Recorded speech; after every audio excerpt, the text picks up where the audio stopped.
오늘 본문은 야곱이 미스바에서 라반과 하친 언약을 맺고 헤어져 다시금 가나안으로 향하여 가던 도중 하나님의 사자들을 만나는 내용입니다.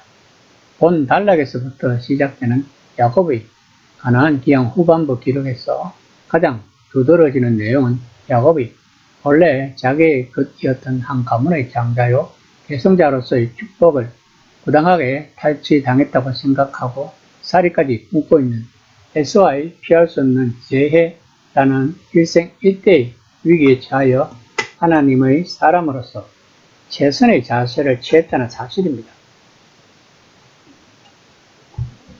즉 야곱은 일단 형 에서의 마음을 누그러뜨리기 위하여 막대한 뇌물을 취하고 자신을 극도로 낮추고 진정한 겸손을 보이는 동시에 뇌물을 단계적으로 거듭 바침으로써 상대방의 체면과 심리까지 헤아리는 등 먼저는 사람으로서 취할 수 있는 최선의 조치를 취합니다.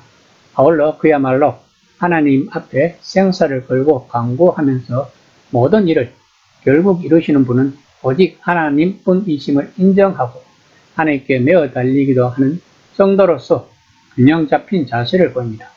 즉 하나님께 간구하기만 하면서 인간으로서의 스스로의 노력을 하지 않는 자는 하나님의 섭리의 깊은 원리조차 모르는 무항된 자이며 반대로 스스로의 지혜만 믿고 애쓰는 자는 인생의 궁극적 근본을 모르고 방황하는 무지와 교만에 휩싸인 자라고 성경 저자는 야곱을 통해 말하고 있는 것입니다.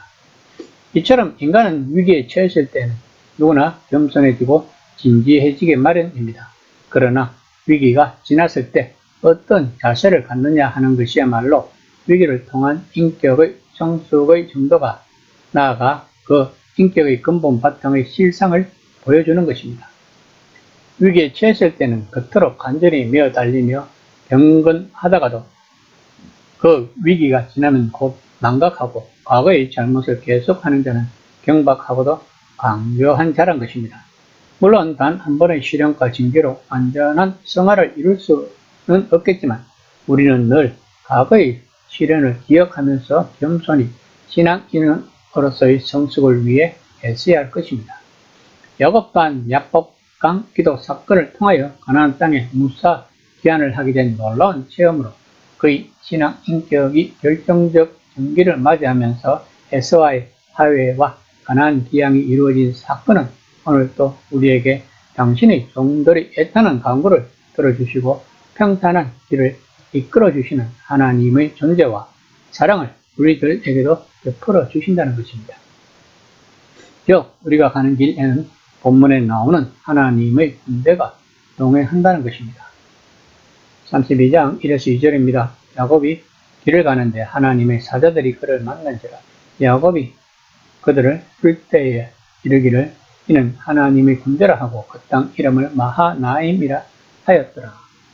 본문에서 야곱이 길을 가는 데에서 길이라고 할 때 어떤 특정 길을 가리키는 것으로 생각할 수 있습니다. 하지만 원문에는 거의 길로 나와 있다고 합니다. 즉 라반이 자기 고향으로 돌아가는 것과 대조적으로 야곱이 드디어 자기 길을 향해 갈 수 있음을 나타내 주는 것입니다. 그것은 바로 아버지가 계신 고향이며 하나님의 약속을 품고 있는 땅인 것입니다. 하나님의 사자들에서 사자들에 해당하는 말로 아케는 천사들을 의미합니다. 이들은 하나님의 메시지를 전달하는 등 하나님께로부터 어떤 특별한 임무를 부여받고 공식적으로 파견된 영적 존재들로 성경은 표현합니다. 이들에 대하여 단수 아닌 복수형이 쓰인 것은 야곱이 20년 전 고향 브엘샤바를 떠나 바단 아람으로 가던 중 베델에서 만났던 하나님의 천사들을 기억해 합니다. 그들이 다시 야곱의 가나안 귀환길에 출현한 것은 베델 언약을 야곱에게 상기시키기 위함일 것입니다. 즉 천사들이 사닥다리를 오르락내리락 하는 중에 그 위에서 하나님께서는 분명하게 말씀해 주셨다는 것입니다. 28장 15절입니다.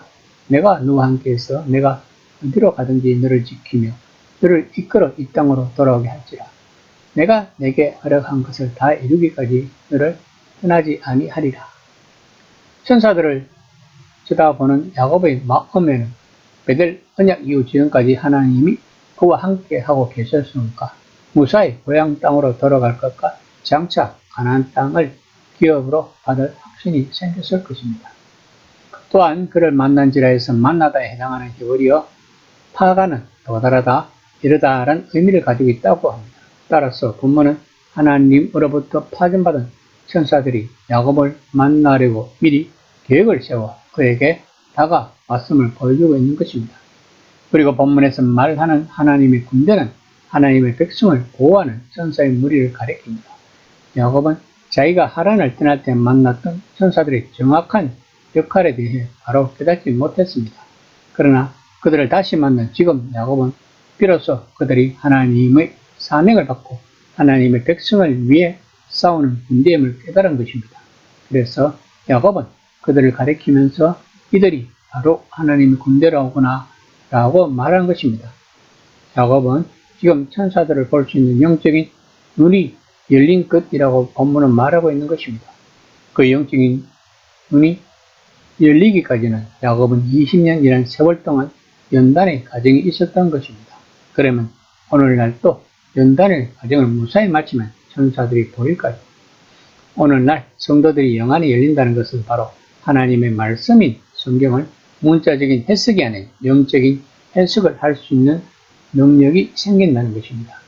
2세기 신학자 오리게는 성경 해석법을 세 가지로 나누었습니다. 첫째, 육적인 해석으로 문자적으로 읽는 법, 그리고 윤리적인 해석은 지금의 큐티적으로 읽는 법, 마지막으로 은유적으로 말씀을 하고 있는 성경 본문에서 하나님의 뜻을 찾아내는 영적인 해석법이 있다고 합니다. 아마도 지금 우리가 영안이 열린다면 눈으로는 천사들을 볼 수 없지만 영적으로는 천사들을 보내신 하나님의 뜻을 알 수 있을 것입니다.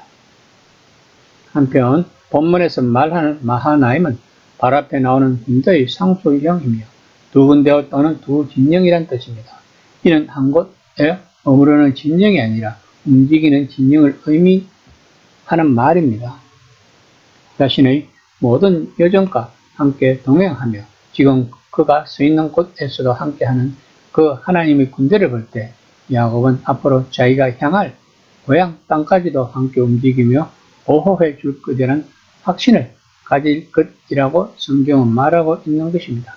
그러므로 본문은 독자들에게 저 구전으로 전해 듣는 1차적 독자인 출애굽한 이스라엘 백성들과 그리고 성문화된 본서를 읽는 2차 독자인 바벨론 포로에서 귀환하는 이스라엘 백성들에게 하나님의 군대가 함께 하시기 때문에 담대히 앞으로 나아가라고 권면하고 있는 것입니다.